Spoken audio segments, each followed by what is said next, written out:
창세기 36장 1절에서 43절 말씀입니다. 36장. 에서 곧 에돔의 족보는 이러하니라. 에서가 가나안 여인 중 헷 족속 엘론의 딸 아다와 히위 족속 시브온의 딸인 아나의 딸 오홀리바마를 자기 아내로 맞이하고, 또 이스마엘의 딸 느바요의 누이 바스맛을 맞이하였더니, 아다는 엘리바스를 에서에게 낳았고 바스맛은 루우엘을 낳았고 오홀리바마는 여우스와 얄람과 고라를 낳았으니 이들은 에서의 아들들이요 가나안 땅에서 그에게 태어난 자들이더라. 에서가 자기 아내들과 자기 자녀들과 자기 집의 모든 사람과 자기의 가축과 자기의 모든 짐승과 자기가 가나안 땅에서 모은 모든 재물을 이끌고 그의 동생 야곱을 떠나 다른 곳으로 갔으니 두 사람의 소유가 풍부하여 함께 거주할 수 없음이로라. 그들이 거주하는 땅이 그들의 가축으로 말미암아 그들을 용납할 수 없었더라. 이에 에서 곧 에돔이 세일산에 거주하니라. 세일산에 있는 에돔 족속의 조상 에서의 족보는 이러하고 그 자손의 이름은 이러하니라. 에서의 아내 아다의 아들은 엘리바스요 에서의 아내 바스맛의 아들은 루우엘이며 엘리바스의 아들들은 대만과 오말과 스보와 가담과 그나스요 에서의 아들 엘리바스의 첩 딥나는 아말렉을 엘리바스에게 낳았으니 이들은 에서의 아내 아다의 자손이며 루우엘의 아들들은 나핫과 세라와 삼마와 미사니 이들은 에서의 아내 바스맛의 자손이며 시브온의 손녀 아나의 딸 에서의 아내 오홀리바마의 아들들은 이러하니 그가 여우스와 얄람과 고라를 에서에게 낳았더라. 에서 자손 중 족장은 이러하니라. 에서의 장자 엘리바스의 자손으로는 대만 족장, 오말 족장, 스보 족장, 그나스 족장과 고라 족장, 가람 족장, 아말렉 족장이니 이들은 에돔 땅에 있는 엘리바스의 족장들이요 이들은 아다의 자손이며 에서의 아들 루우엘의 자손으로는 나핫 족장, 세라 족장, 삼마 족장, 미사 족장이니 이들은 에돔 땅에 있는 루우엘의 족장들이요 이들은 에서의 아내 바스맛의 자손이며 에서의 아내인 오홀리바마의 아들들은 여우스 족장, 얄람 족장, 고라 족장이니 이들은 아나의 딸이요 에서의 아내인 오홀리바마로 말미암아 나온 족장들이라. 에서 곧 에돔의 자손으로서 족장된 자들이 이러하였더라. 그 땅의 주민 호리 족속 세일의 자손은 로단과 소발과 시브온과 아나와 디손과 에셀과 디산이니 이들은 에돔 땅에 있는 세일의 자손 중 호리 족속의 족장들이요 로단의 자녀는 호리와 헤맘과 로단의 누이 딥나요 소발의 자녀는 알완과 마하낫과 에발과 스보와 오남이요 시브온의 자녀는 아야와 아나며 이 아나는 그 아버지 시브온의 나귀를 칠 때에 광야에서 온천을 발견하였고 아나의 자손은 디손과 오홀리바마니 오홀리바마는 아나의 딸이며 디손의 자녀는 햄단과 에스반과 이드란과 그란이요 에셀의 자녀는 빌한과 사아완과 아간이요 디산의 자녀는 우스와 아란이니 호리 족속의 족장들은 곧 로단 족장, 소발 족장, 시브온 족장, 아나 족장, 디손 족장, 에셀 족장, 디산 족장이라. 이들은 그들의 족속들에 따라 세일 땅에 있는 호리 족속의 족장들이었더라. 이스라엘 자손을 다스리는 왕이 있기 전에 에돔 땅을 다스리던 왕들은 이러하니라. 부올의 아들 벨라가 에돔의 왕이 되었으니 그 도성의 이름은 딘하바며 벨라가 죽고 보스라 사람 세라의 아들 요밥이 그를 대신하여 왕이 되었고 요밥이 죽고 대만 족속의 땅의 후삼이 그를 대신하여 왕이 되었고 후삼이 죽고 부닷의 아들 곧 모압들에서 미디안 족속을 친 하닷이 그를 대신하여 왕이 되었으니 그 도성 이름은 아윗이며 하닷이 죽고 마스레가의 삼나가 그를 대신하여 왕이 되었고 삼나가 죽고 유브라데 강변 르호봇의 사울이 그를 대신하여 왕이 되었고 사울이 죽고 악볼의 아들 바알 하난이 그를 대신하여 왕이 되었고 악볼의 아들 바알 하난이 죽고 하달이 그를 대신하여 왕이 되었으니 그 도성 이름은 바우며 그의 아내 이름은 무헤다벨이니 마드렛의 딸이요 메사압의 손녀더라. 에서에게서 나온 족장들의 이름은 그 종족과 거처와 이름을 따라 나누면 이러하니 딥나 족장, 알와 족장, 여대 족장, 오홀리바마 족장, 엘라 족장, 비논 족장, 그나스 족장, 대만 족장, 밉살 족장, 막디엘 족장, 이람 족장이라. 이들은 그 구역과 거처를 따른 에돔 족장들이며 에돔 족속의 조상은 에서더라. 사랑하는 형제 여러분, 6월 24일 수요일 제주 예수제자교회 새벽 목상에 오신 것을 환영합니다. 성경은 전체가 하나의 이야기입니다. 하나라는 점에서 마치 진주 목걸이 같아요. 신구약 성경이 66권으로 이루어졌는데요. 66개의 진주알로 꿰어진 진주 목걸이처럼 66권 모두가 연결되어 있습니다. 각 권마다 귀한 진리가 들어있지만 전체를 하나로 꿰지 않으면 진정한 가치를 바라지는 못하죠. 각권은 따로 떨어진 듯 하면서도 서로 연결되어야만 비로소 완전한 진리를 보여줍니다. 그래서 창세기 자체에서는 이해가 안 되던 부분도 성경의 다른 권에서 해답이 나오곤 합니다. 모든 성경의 각권 자체만으로는 온전한 해답이 나오지 않습니다. 그러니 성경을 읽을 때는 전체를 염두에 두고 부분을 들여다보는 것이 필요합니다.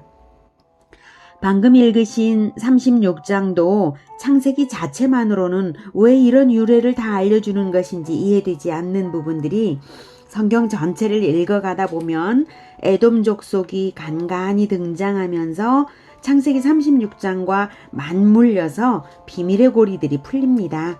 그러니 족보도 읽어두어야겠죠. 1절에서 에돔 족속의 족장이 되었습니다. 그리고 6절에 보면 에서가 야곱을 떠나 다른 곳으로 갔다고 분리되어서 가게 된 이유는요. 7절에서 두 사람의 소유가 풍부하여서 목축을 하는 그들은 더 넓은 땅을 찾아서 분리되어야만 했기 때문입니다. 그래서 8절 세일산에 갔습니다. 거기서 큰 민족을 이루었습니다. 그런데 이 일은 수십 년 전에 하나님께서 예언을 주신 대로 된 것입니다.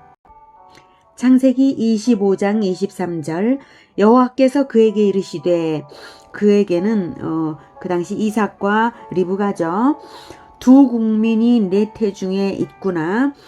두 민족이 복중에서부터 나누이리라. 이 족속이 저 족속보다 강하겠고 큰 자가 어린 자를 섬기리라 하셨더라.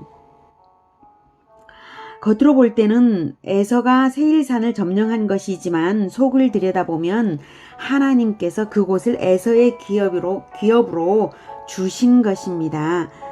성경의 증언을 볼게요. 신명기 2장 5절 그들 에돔 족속과 다투지 말라. 그들의 땅은 한 발자국도 너희에게 주지 아니하리니 이는 내가 세일산을 에서에게 기업으로 주었습니다. 제가 에돔 족속은 삽입했습니다. 실로 하나님은 인류 모든 족속을 하나님의 주권 하에 두십니다. 사도행전 17장 26절 인류의 모든 족속을 한 혈통으로 만드사 온 땅에 살게 하시고 그들의 연대를 정하시며 거주의 경계를 한정하셨으니 이렇게 에서의 후손 에돔 족속은 하나님의 섭리로 이스라엘 후손들보다 훨씬 빠르게 강력한 민족을 이루어 갑니다만 하나님께서 정하신 연대와 정하신 거주 경계 안에 있어요. 이제 본문으로 돌아가서 대략을 보면요. 19절까지의 시족의 확장을 보여주는데요. 20절부터는 세일산의 원주민이었던 호리 족속과 통혼하여 연합되어서 더욱 커진 부족들의 양상을 말하고 있습니다. 31절부터는 왕정으로 발전되었고 왕정은 세력가들이 교체되면서 왕권을 차지했던 것을 알 수가 있어요. 그리고 족장들도 있어서 종족과 지역에 따라 지방 분권적이었던 지방 분권적인 시스템이었던 것을 짐작할 수 있습니다. 하나님께서 전능하신 능력으로 모든 족속의 운명을 다 주관하고 계신데 에돔 족속은 저렇게 강성하게 하시면서 왜 선택하신 민족 이스라엘은 여전히 수백 년 동안을 지리멸렬하게 두신 것일까요? 심지어 약속의 땅 가나안에서조차 결국 떠나서 애굽으로 들어가게 하십니다. 애굽으로 들어갈 때까지 70명밖에 아니었죠. 37장부터 나올 이야기는 이스라엘이 애굽으로 흘러 들어가게 되는 내력입니다. 그것도 하나님이 섭리하신 것입니다. 여호수아 24장 4절 이삭에게는 애굽과 에서를 주었고 에서에게는 세일산을 소유로 주었으나 야곱과 그의 자손들은 애굽으로 내려갔으므로. 네. 왜 그랬을까요? 그것은 출애굽기와 민수기를 보면 비로소 다 이해할 수 있는 것인데요. 간단히 말하면 이스라엘을 뭇별과 같이 많은 수로 불리기 위해서였습니다. 아브라함에게 주신 언약의 1차적 성취를 이루시려고요. 창세기 15장 5절 그를 이끌고 밖으로 나가 이르시되 하늘을 우러러 뭇별을 셀 수 있나 보라. 또 그에게 이르시되 네 자손이 이와 같으리라 라고 아브라함에게 약속하셨죠. 뭇별처럼 많아진다고요. 자, 에돔 족속과는 비교도 안 되게 많아질 것이거든요. 오히려 에돔 족속은 나중에는 역사 속에서 사라져갑니다. 왜 미리부터 이스라엘이 수가 많아지면 안 되는가 하면요. 만약 그때 숫자가 지나치게 많으면 애굽에 들어가지 못할 거예요. 하나님은 다 생각이 있으셔서 초반에는 수를 많이 늘리지 않으신 거죠. 애굽에는 왜 꼭 들어가야 하냐고요? 그 당시 지구는 전쟁의 시대입니다. 족속과 족속 사이에 전쟁이 언제나 있었던 그 시대에 이스라엘 족속을 가장 안전하게 확장시킬 수 있는 방법은 강대국의 노예로 살게 하면서 안전을 보장하신 것이죠. 노예는 전쟁에 안 나가고 생산 노동만 하니까요. 70명의 적은 수로 애굽에 들어갔지만 이스라엘은 400년 동안 출애굽기가 시작될 때까지 계속적인 출산을 해서 약 200만 명으로 불어났습니다. 애굽에 들어갈 때 그 당시 총리였던 요셉의 지혜와 공로로서 애굽의 비옥한 땅 고센 지역을 차지해서 목축을 할 수 있었기 때문에 양식 걱정 없이 살았고 또 전쟁도 하지 않았기 때문에 이스라엘은 약 200만 명이나 불어날 수 있었어요. 그렇게 번성한 다음에 출애굽을 한 것이죠. 고센 지역에 뭉쳐 살았기 때문에 여호와 신앙과 이스라엘의 민족 정체성도 옹골차게 지켜낼 수 있었어요. 하나님은 가나안 땅에서 하나님 나라 신정왕국을 건설하실 비전을 주권적으로 이루어가고 계신 것입니다. 그러고 보니 36장의 의미가 새롭게 재해석됩니다. 에돔이 비록 초반에는 강성했을지라도 거기까지일 뿐이에요. 그리고 속사정을 보면 비전을 찾기는 더욱 어렵죠. 이방인들과의 중혼, 이방 족속과의 결합으로 이루어진 강성이라서 통일된 민족 정체성이나 확고부동하게 오래가는 지도력은 없는 모습이에요. 왕권 교체가 계속되는 것을 보면 알 수 있습니다. 그래서 에돔 족속은 이렇다 할 통치 철학은 없고 육신적인 힘, 즉 폭력을 숭배하며 칼을 믿고 살았습니다. 세일산지가 척박한 땅이기 때문에 더욱 그렇죠. 36장 이후 에돔에 대한 기사는 이스라엘을 괴롭힌 것 말고는 이렇다 할 것이 없어요. 나중에는 이스라엘이 왕정을 시작했을 때는 이스라엘에게 복속됩니다. 반면 이스라엘은 그 이후 오래도록 풍성한 족보를 구약성경이 많이 보여주고 있죠. 고품격의 여호와 신앙으로 성장하며 가나안으로 들어가서 여호와의 심판 전쟁을 수행하고 젖과 꿀이 흐르는 약속의 땅을 차지합니다. 왕정이 시작되어서는 다윗 왕국은 신정 왕국의 예표로 우뚝 세워집니다. 37장부터 시작될 이스라엘의 이야기의 주제는 애굽으로 향하는 길입니다. 강대한 신정왕국 이스라엘을 이루기 위한 준비 단계로서 모든 과정은 하나님께서 섭리하시는 과정입니다. 36장의 에돔의 내실 없는 강대함을 말하는 것은 마치 이제부터 이스라엘을 주목해두고 보라는 것 같지 않나요? 이스라엘의 비전이 원대하니까 이제부터 보란 듯이 의연하게 37장을 출발하는 것 같습니다. 자, 이제는 우리의 비전과 우리의 족보 이야기를 해볼까요? 구약 성경은 많은 족보로 선민 이스라엘의 도도한 흐름을 보여줍니다. 그런데 그 족보가 신약에 와서 뚝 끊어집니다. 족보는 신약의 마태복음 1장과 누가복음 3장에 예수님이 태어나시기까지의 족보만을 기록하고 그 이후는 족보 기록이 없습니다. 왜 그럴까요? 그것은 이스라엘이 구약 수천 년 동안 기다려오던 그리스도를 정작 선민인 이스라엘이 십자가에 못 박아 죽여버림으로써 언약 백성의 자리를 버렸기 때문입니다. 더 이상 이스라엘의 족보를 기록할 이유가 없는 것이죠. 언약은 혈통적 이스라엘과는 파기되어 버리고 말았습니다. 그런데 여러분, 새 언약의 중보자 되신 예수 그리스도를 통하여 하나님의 자녀가 되는 권세를 세우신 것 아시죠? 영접하는 자, 곧 그 이름을 믿는 자들에게는 하나님의 자녀가 되는 권세를 주셨잖아요. 이스라엘은 버림받았지만 그 대신 진정으로 예수님을 영접하여 믿는 자들은 하나님의 자녀로 태어나 새로운 족보가 시작됩니다. 혈통의 족보가 아니라 복음으로 시작하여 제자화로 이어지는 가르침의 계보입니다. 이것이 진정한 계보입니다.